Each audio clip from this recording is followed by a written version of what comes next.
শিবলিঙ্গ আর শিবের জ্যোতির্লিঙ্গ এদের মধ্যে আলাদা আলাদা তফাৎ রয়েছে। আপনারা কি জানেন?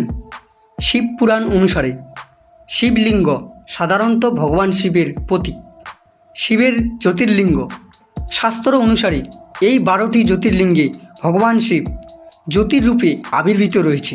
পৃথিবীতে ভগবান শিবের 12টি জ্যোতির্লিঙ্গ রয়েছে। 1 নম্বরে সোমনাথ, গুজরাটে রয়েছে। এই জ্যোতির্লিঙ্গ দর্শন করলে মানুষের আধ্যাত্মিক জ্ঞান বৃদ্ধি পায় এবং মোক্ষ প্রাপ্তি লাভ হয়। 2 নম্বর মল্লিকার্জুন স্বামী, অন্ধ্রপ্রদেশ। এই জ্যোতির্লিঙ্গ দর্শন করলে মনের ইচ্ছা পূর্ণ হয় এবং জীবনের সুখ আর সমৃদ্ধি আসতে থাকে। 3 নম্বর মহাকালেশ্বর, মধ্যপ্রদেশ। এই জ্যোতির্লিঙ্গ দর্শন করলে অকাল মৃত্যু ভয় দূর হয় এবং জীবনে শান্তি আসে।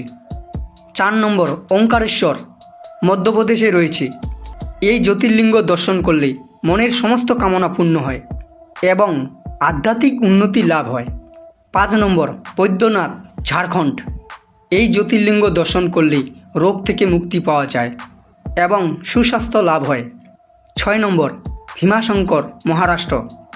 এই জ্যোতির্লিঙ্গ দর্শন করলে শত্রুর উপর জয়লাভ করা যায় এবং সাহস বৃদ্ধি পায়। 7 নম্বর রামেশ্বরম, তামিলনাড়ু।